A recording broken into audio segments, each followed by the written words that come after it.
والسلام على النبي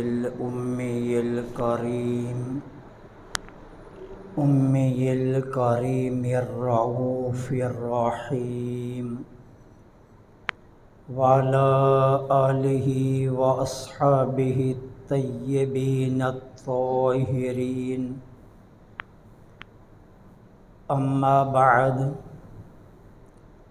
فأعوذ بالله من الشيطان الرجيم. بسم الله الرحمن الرحيم. والسابقون الأولون من المهاجرين والأنصار والذين اتبعوهم بإحسان رضي الله عنهم ورضوا عنه. آمنت بالله صدق الله العظيم وصدق رسوله النبي الكريم الأمين ونحن على ذلك لمن الشاهدين والشاكرين والحمد لله رب العالمين. مولاي صل وسلم دائما أبدا على حبيبك خير الخلق كلهم. ثم الرضا عن أبي بكر وعن عمر وعن علي وعن عثمان ذي الكرم. مولاي صل وسلم دائما أبدا على حبيبك خير الخلق كلهم. رضيت بالله ربا وبالإسلام دينا وبمحمد صلى الله عليه وآله وسلم نبيا ورسولا. غريبا يا رسول الله غريبا غريبا يا رسول الله غريبا ندارم در جہاں جز تو حبیبم بری نازم کے ہستم امت تو گناہ گارم ولیکن خوش نصیبم. تمام تعریفیں اللہ رب العالمین جل سبحانہ و تعالی کے لیے خاص ہیں، جو ہم سب کا مالک بھی ہے اور ہمارا خالق بھی. کائنات ارض و سما کے ہر ذرے کے بدلے میں تا قیام قیامت بے حد و بے حساب و لا تعداد و انگنت درود و سلام آقا نامدار مدنی تاجدار فخر دو عالم امام الانبیاء خاتم المرسلین سرکار مدینہ راحت قلب و سینہ صلی اللہ علیہ وآلہ وسلم کی ذات پاک پر، کہ جن کے صدقے میں اللہ جل سبحانہ و تعالی نے ہمیں طرح طرح کی نعمتوں سے مالا مال فرمایا.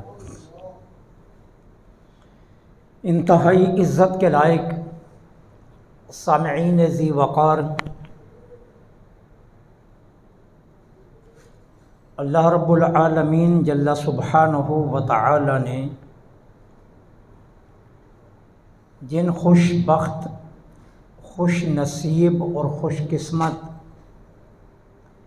وجودوں کو اپنے محبوب کریم علیہ الصلاۃ والتسلیم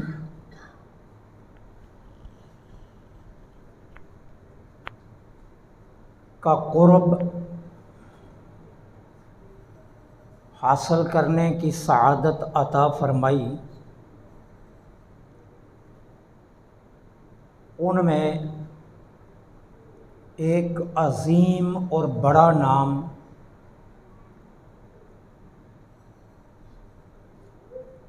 سیدنا حضرت عثمان بن عفان رضی اللہ تعالی عنہ کا ہے۔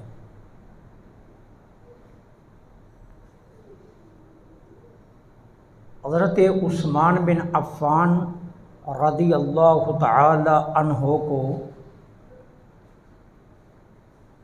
بارگاہ رسالت مآب صلی اللہ علیہ وسلم میں کچھ ایسے شرف، کچھ ایسے مقام نصیب ہوئے کہ جو کسی اور کے مقدر میں نہ آ سکے،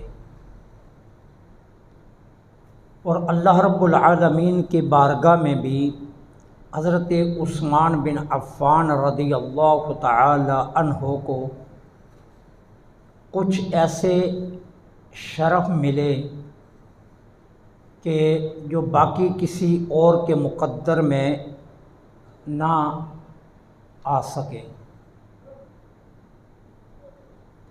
حضرت عثمان بن عفان رضی اللہ تعالی عنہ کا تعلق خاندان قریش کی شاخ قبیلہ بنو امیہ سے تھا۔ 5ویں پشت میں جا کر آپ کا شجرہ نسب نبی کریم صلی اللہ علیہ وسلم کے شجرہ نور سے مل جاتا ہے۔ حضرت عثمان بن عفان رضی اللہ تعالی عنہ زمانہ جاہلیت میں بھی انتہائی نفیس زندگی گزار رہے تھے۔ حیا، شرم، سخاوت، عفت اور پاک دامنی، یہ وہ شرف ہیں جو حضرت عثمان کو زمانہ جاہلیت میں بھی حاصل تھے۔ مکہ کے مشہور تاجروں میں آپ کا شمار ہوتا ہے، اور قبول اسلام سے قبل ہی بحیثیت تاجر آپ کا تعلق سیدنا صدیق اکبر رضی اللہ تعالی عنہ کے ساتھ انتہائی مضبوط تھا۔ حضرت ابو بکر صدیق رضی اللہ تعالی عنہ کی صحبت کا ہی یہ کمال تھا کہ حضرت عثمان بن عفان نے زمانہ جاہلیت میں بھی پاکیزہ زندگی گزاری۔ جب نبی کریم صلی اللہ علیہ وسلم نے اعلان نبوت فرمایا تو حضرت ابو بکر صدیق رضی اللہ تعالی عنہ حضور کے وفا شعاروں میں شامل ہوئے، تو اب آپ کی پوری کاوش، پوری محنت، پوری کوشش یہ تھی کہ جو لوگ میری ذات سے منسلک ہیں وہ بھی اسلام قبول کر جائیں۔ اب اس کے لیے حضرت ابو بکر صدیق رضی اللہ تعالی عنہ نے اپنی محنت کا رخ اپنے بہت پرانے دوست حضرت عثمان کی طرف کیا، اور جب بھی حضرت عثمان رضی اللہ تعالی عنہ کے ساتھ ان کی کوئی نشست ہوتی تو اس میں وہ نبی کریم صلی اللہ علیہ وسلم کا تذکرہ چھیڑ دیتے۔ ایک دن حضرت عثمان رضی اللہ تعالی عنہ اپنی خالہ عروی بن عبد المطلب کے ہاں موجود تھے کہ نبی کریم صلی اللہ علیہ وسلم بھی وہاں تشریف فرما ہوئے۔ آقا کریم علیہ الصلاۃ والسلام کو دیکھ کر حضرت عثمان ٹک ٹکی لگا کر حضور کے چہرے کی طرف دیکھنے لگے۔ میرے آقا کریم علیہ الصلاۃ والسلام نے حضرت عثمان کو مخاطب کر کے فرمایا، عثمان یہ نظریں جما کر میری طرف کیوں دیکھ رہے ہو؟ کیونکہ ابھی تک حضرت عثمان نے کلمہ نہیں پڑھا تھا، اور یہ عجیب اتفاق تھا کہ جس گھر میں حضرت عثمان آئے ہوئے تھے وہیں میرے آقا بھی تشریف لے آئے۔ اب میرے آقا کریم علیہ الصلاۃ والسلام نے فرمایا، عثمان یہ نظریں جما کر کیوں دیکھ رہے ہو؟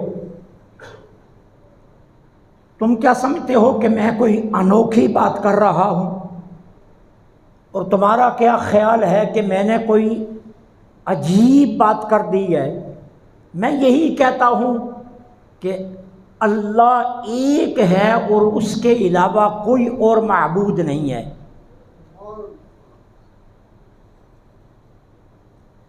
اور لوگ جس رزق کے پیچھے بھاگ رہے ہیں وہ رزق اللہ آسمانوں سے جس کے لیے جتنا چاہتا ہے وہ نازل فرما دیتا ہے۔ میرے آقا کریم علیہ الصلاۃ والسلام نے اتنا ارشاد فرمایا اور حضور اٹھ کر باہر تشریف لے آئے۔ حضرت عثمان بن عفان اٹھے اور حضور کے پیچھے آئے اور عرض کیا، یا رسول اللہ صلی اللہ علیہ وسلم مجھے کلمہ پڑھا دیجیے۔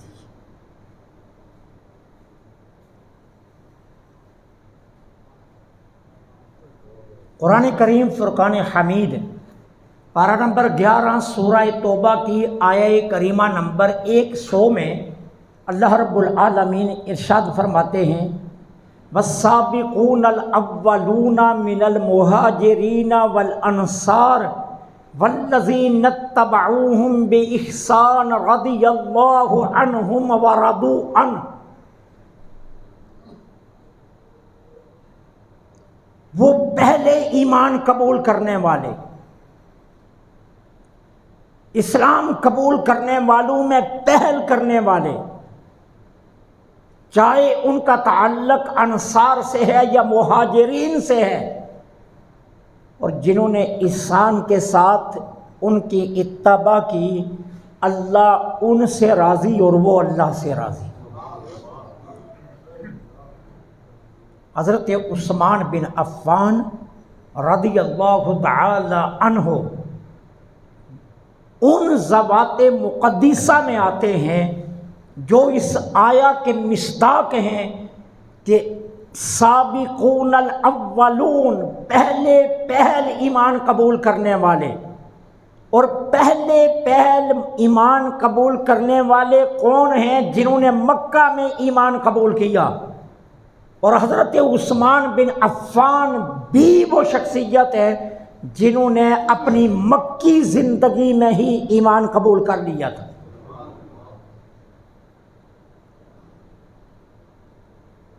پھر آپ اچھی طرح اس بات کو جانتے ہیں کہ حضرت عثمان بن عفان کا ایک لقب اتنا مشہور ہے کہ جس سے بچہ واقف ہے، اور وہ ہے ذوالنورین، دو نوروں والا۔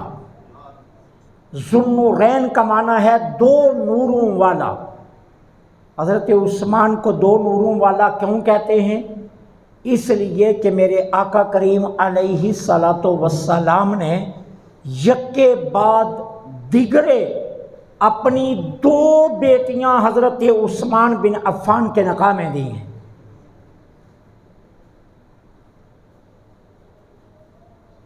آج ہم اگر کسی سے رشتہ داری کرنا چاہیں، آج ہم کسی کو اپنی بیٹی کا رشتہ دینا چاہیں، ہم کتنی جستجو کرتے ہیں، ہماری خواہش کیا ہوتی ہے؟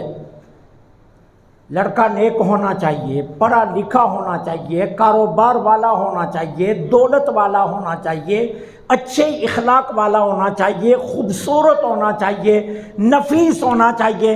ہم اپنے داماد میں دنیا کی ساری خوبیاں دیکھنا چاہتے ہیں کہ ہمارے داماد میں دنیا کی ساری خوبیاں موجود ہونی چاہیے۔ میں پوچھنا چاہتا ہوں کہ اگر ہماری تمنا، ہماری آرزو، ہماری خواہش یہ ہے کہ ہمارے داماد میں دنیا کی ساری خوبیاں ہونی چاہیے، تو عثمان بن عفان کے اندر کتنی خوبیاں ہوں گی جنہیں رسول اللہ نے اپنا داماد بنایا ہے۔ اور پھر داماد بھی کیسا؟ حضرت رقیہ رضی اللہ تعالی عنہا جو میرے آقا کی شہزادی ہیں، ان کا عقد حضرت عثمان سے ہوا۔ حضرت رقیہ کے وصال کے بعد میرے آقا کریم علیہ الصلاۃ والسلام نے اپنی دوسری شہزادی حضرت ام کلثوم بھی حضرت عثمان کو دے دی۔ اب ذرا حضرت ام کلثوم کے عقد کا تذکرہ اگر آپ محدثین کی نگاہوں میں پڑھیے تو پھر آپ کو پتہ چلے گا حضرت عثمان کا مقام کیا ہے۔ میرے آقا تشریف لائے تو حضرت عثمان بن عفان رضی اللہ تعالی عنہ انتہائی غمگین بیٹھے ہوئے تھے۔ حضور علیہ الصلاۃ والسلام نے فرمایا، عثمان کیا بات ہے، کیوں پریشان ہو، کیوں غم زدہ ہو، تمہارے چہرے کی ہوائیاں اڑی ہوئی کیوں ہیں؟ عرض کی، حضور اپنی قسمت پر بڑا نازاں تھا، فخر تھا کہ میں رسول اللہ صلی اللہ علیہ وسلم کے ساتھ رشتے کے میں منسلک ہوں۔ حضور حضرت رقیہ کے وصال کے بعد یہ رشتہ جو ٹوٹ گیا ہے، اس کا مجھے بہت غم ہے کہ آپ کی ذات سے جو میرا رشتہ تھا، جو تعلق تھا، جو واسطہ تھا، مجھے اس پر فخر تھا، اور اس رشتے کے ٹوٹ جانے پر مجھے بے حد غم ہے کہ حضرت رقیہ کا وصال ہو گیا۔ میرے آقا نے فرمایا، عثمان تو غمگین کیوں ہوتا ہے؟ اللہ نے مجھے حکم دیا ہے کہ میں اپنی دوسری بیٹی بھی تجھے دے دوں۔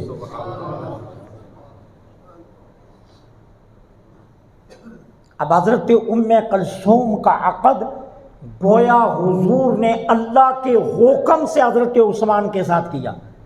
اب اس سے اندازہ کیجئے کہ حضرت عثمان بن عفان رضی اللہ تعالی عنہ کا کیا مقام ہے، کیا درجہ ہے، کیا ان کا مرتبہ ہے کہ حضور فرماتے ہیں کہ اللہ نے مجھے حکم دیا ہے کہ میں اپنی دوسری بیٹی بھی تجھے دے دوں۔ اور جب حضرت ام کلثوم کا وصال ہوا تو میرے آقا نے ان کی تجہیز کے موقع پر، تکفین کے موقع پر، تدفین کے موقع پر جو بات ارشاد فرمائی وہ کیا تھی؟ یہ دو بیٹیاں ہیں جو میں نے یک کے بعد دیگرے عثمان کو دی۔ عثمان کتنا عظیم ہے، عثمان کتنا بلند مقام کا مالک ہے۔ میری نگاہ میں عثمان کا رتبہ کیا ہے؟ اگر اللہ مجھے 40 بیٹیاں دیتا، میں یک کے بعد دیگرے ساری عثمان کے عقد میں دے دیتا۔ کتنا اعتماد ہے میرے نبی کو حضرت عثمان، کس قدر میرے نبی کو اعتماد ہے اپنے اس داماد پر، کتنے فخر سے میرے آقا اپنی دوسری بیٹی کے تدفین کے موقع پر صحابہ کے مجمع میں یہ ارشاد فرما رہے ہیں کہ اگر اللہ مجھے 40 بیٹیاں دیتا اور یوں وہ یک کے بعد دیگرے وصال کرتی جاتی تو میں ہر بیٹی کے بعد دوسری بیٹی عثمان کو دیتا۔ مطلب کیا ہے کہ عثمان پر مجھے اتنا اعتماد ہے۔ جب میرے آقا ہجرت کے بعد پہلی مرتبہ عمرہ کے لیے احرام باندھ کر مدینہ طیبہ سے نکلے، صحابہ کرام علیہم الرضوان کو پتہ چلا کہ حضور عمرے کی نیت سے مکہ کی جانب سفر کا ارادہ فرما رہے ہیں، تو بہت سے صحابہ بھی حضور کی قیادت میں عمرے کی سعادت کے لیے تیار ہو گئے، یہاں تک کہ 1500 صحابہ حضور کے قرب میں جمع ہو گئے۔ حضور اتنے صحابہ کو لے کر مکہ کی جانب سفر شروع فرمایا۔ حدیبیہ کے مقام پر جب میرے آقا پہنچے تو کفار مکہ نے ایک اجلاس طلب کیا، اور اس اجلاس میں یہ فیصلہ کیا گیا کہ شاید مسلمان ہم سے جنگ کرنے آ رہے ہیں، ہم پر حملہ کرنے آ رہے ہیں، شاید مکہ پر قبضہ کرنے کے لیے آ رہے ہیں، لہٰذا ہم مسلمانوں کو مکہ میں داخل نہیں ہونے دیں گے۔ حدیبیہ کے مقام پر اپنا سفیر مکہ والوں نے بھیج کر مسلمانوں کو روک دیا۔ اب مکہ والوں کو حقیقت حال سے آگاہ کون کرے کہ ہم لڑنے کے لیے نہیں آئے، ہم جنگ کرنے کے لیے نہیں آ رہے، ہم تو خالص بیت اللہ کا طواف کرنے کے لیے آئے۔ اس مقصد کے لیے کون بات کرے گا اہل مکہ سے؟ 1500 صحابہ میں جس شخصیت پر میرے آقا اعتماد کرتے ہوئے جس شخصیت کی جانب متوجہ ہوئے، اس کا نام ہے حضرت عثمان بن عفان۔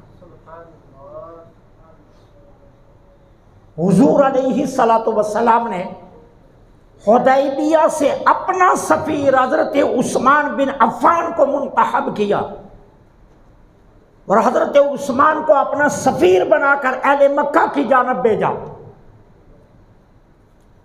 اور 3 پیغام میرے آقا نے حضرت عثمان کو دیے۔ نمبر 1، مکہ والوں کو بتا دو ہم جنگ کرنے نہیں آئے، ہم خالصتاً عمرہ کرنے کے لیے آئے، اسی لیے ہم اپنے ساتھ اسلحہ نہیں لائے، تلواریں تیر نہیں لائے، ہم اپنے ساتھ سامان جنگ نہیں لائے، ہم خالی ہاتھ عمرے کے لیے آئے ہیں۔ نمبر 2، تمہیں راستے میں جو ملے اسے دعوت اسلام دینا۔ نمبر 3، جو مجبور مسلمان ابھی مکہ میں ہیں، اپنی کمزوریوں کی وجہ سے ابھی تک ہجرت نہیں کر سکے، انہیں پیغام دینا کہ گھبرائیں مت، اپنے حوصلے سلامت رکھیں، بہت جلد اللہ کریم ہمیں مکے میں فاتح بنا کر داخل کرے گا، تاکہ ان کے حوصلے پست نہ ہوں۔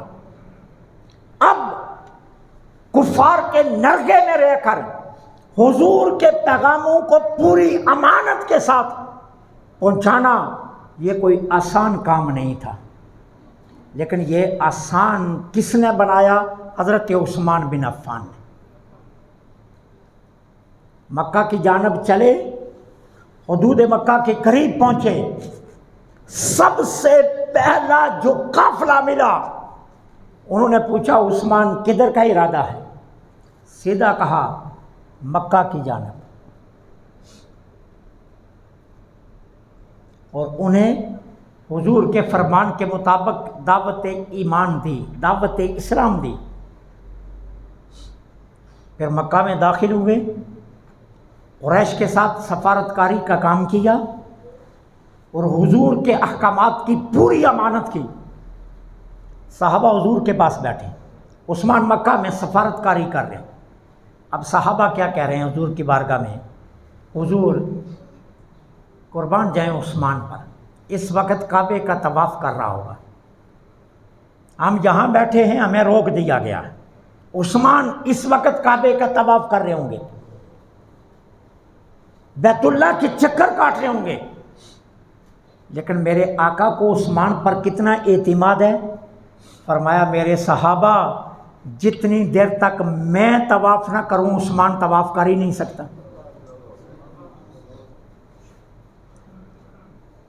اب حضور کو دیکھیے اعتماد کتنا حضرت عثمان پر، فرمایا جتنی دیر تک میں طواف نہ کروں عثمان طواف نہیں کر سکتا۔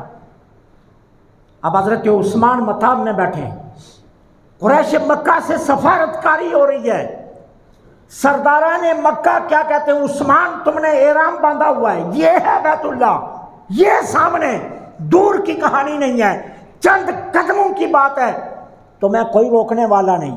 ہم سب ذمہ دار ہیں، ہم تمہیں امان دیتے ہیں، تم آرام سے کعبۃ اللہ کا طواف کرو، صفا مروہ کی سعی کرو، اپنے اس احرام کے تمام لوازمات کو مکمل کرو، تمہارے لیے کوئی روک ٹوک نہیں ہے، لیکن تمہارے ساتھیوں کو داخل نہیں ہونے دیا جائے گا۔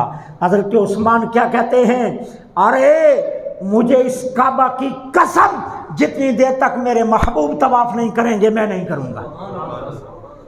اور چند قدموں پر کعبہ ہے، حضرت عثمان نے طواف نہیں کیا،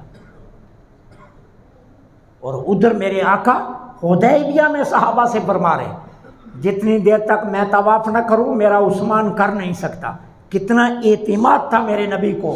حضرت عثمان رضی اللہ تعالیٰ عنہ سفارت کاری میں کامیابی کے ساتھ واپس لوٹے، حضور کے اعتماد پر پورے اترے۔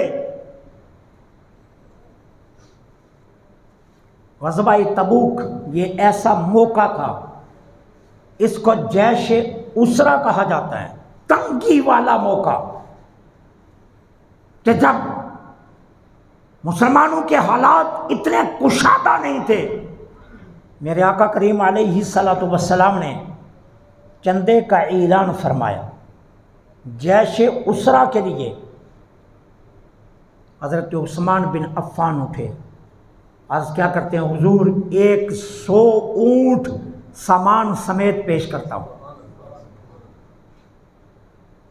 تنہا اونٹ نہیں ہیں، ان پر کجاوے بھی ہوں گے، ان کے اوپر مجاہدین کا سامان بھی ہوگا، کھانے پینے کا، تلوار، تیر، نیزے، ہر چیز موجود ہوگی، بس آپ نے مجاہد کو سوار کرنا ہے، باقی سارا سامان عثمان دے گا۔ میرے آقا کا چہرہ کھل اٹھا جب حضور کے چہرے پر اس طرح حضرت عثمان نے حشاشیت دیکھی۔ عرض کیا کرتے ہیں؟ حضور کچھ اور حکم ارشاد فرمائیے۔ فرمایا عثمان تمہاری مرضی۔ عرض کرتے ہیں حضور 100 اونٹوں کے ساتھ 100 گھوڑے بھی دیتا ہوں۔ میرے آقا اور خوش ہوئے، پھر عرض کرتے ہیں حضور کچھ اور حکم لگائیے۔ فرمایا عثمان تیری مرضی۔ گھر چلے گئے، واپس لوٹ کر آئے تو حضور کے سامنے اپنا رومال کھولا، 1000 درموں کا ڈھیر لگا دیا۔ حضور کتنے خوش ہوئے۔ حدیث کے الفاظ ہیں میرے آقا انگلیوں کے ساتھ ان درموں کو اچھال رہے تھے، اور اچھال کر کیا فرما رہے تھے؟ مجھے اللہ کی عزت کی قسم، آج کے بعد عثمان کوئی بھی عمل نہ بھی کرے تو جنت عثمان کی ہے۔ اور ایک مرتبہ نہیں، کئی مرتبہ میرے آقا نے حضرت عثمان کے متعلق یہ ارشاد کہ جنت عثمان کی۔ لوگ باتیں کرتے ہیں، کون؟ ان کی اوقات ہی کیا ہے عثمان کے مقام کو سمجھنے میں؟ ان کی حیثیت ہی کیا ہے؟ یہ ہے ہی کیا کہ انہیں مقام عثمان بن عفان سمجھ میں آ جائے؟ حضرت عثمان بن عفان تو اس شخصیت کا نام ہے کہ میرے آقا اپنے کاشانہ اقدس پر تشریف فرما ہیں۔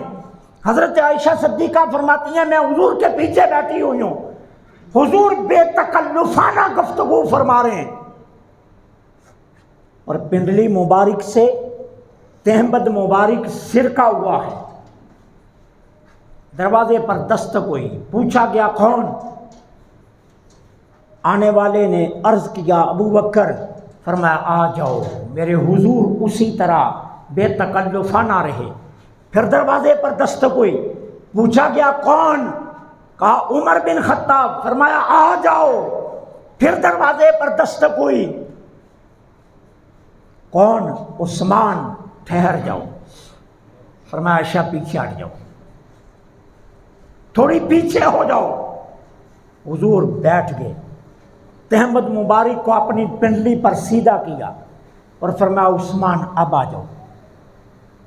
میری اور آپ کی اماں فرماتی ہیں جب یہ محفل برخاست ہوئی میں نے عرض کیا حضور میرے والد گرامی آئے، آپ نے مجھے کچھ ارشاد نہیں فرمایا، اسی طرح بے تکلفانہ آپ بیٹھے رہے، عمر آئے آپ بے تکلفانہ بیٹھے رہے، عثمان آئے مجھے پیچھے کر دیا، اپنا تہمد مبارک سیدھا کیا اور پھر عثمان کو آنے دیا، فرمایا عائشہ میں اس شخص سے کیوں نہ حیا کروں جس سے فرشتے بھی حیا کرتے ہیں۔ عثمان تو اس شخصیت کا نام ہے کہ جن کے شرم و حیا کا یہ عالم ہے کہ فرشتے بھی ان سے حیا کرتے ہیں۔ صحابہ کی محفل لگی ہے، تمام صحابہ اپنے مخصوص خصائل کو بیان کر رہے ہیں کہ حضور کے دامن سے وابستگی کے بعد مجھے کیا شرم ملا، مجھے کیا شرم ملا، مجھے کیا شرم ملا، ہر کوئی بیان کر رہا ہے۔ حضرت عثمان کا شرف دیکھیے کیا فرماتے ہیں، فرماتے ہیں مجھے رب کی قسم جب سے میں نے دایاں ہاتھ حضور کے ہاتھ میں دیا ہے اس دن سے لے کر آج تک میں نے اپنا یہ دایاں ہاتھ کبھی شرمگاہ کے قریب بھی نہیں کیا۔ کیوں؟ اس لیے کہ یہ ہاتھ میں نے حضور کے ہاتھ میں دیا۔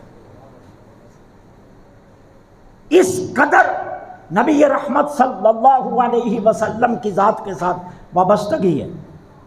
کون؟ عثمان، جنہوں نے اسلام کی وہ خدمت کی ہے، جنہوں نے اسلام کے لیے وہ کام کیے ہیں کہ جن کا تصور عام مسلمان کر نہیں سکتا۔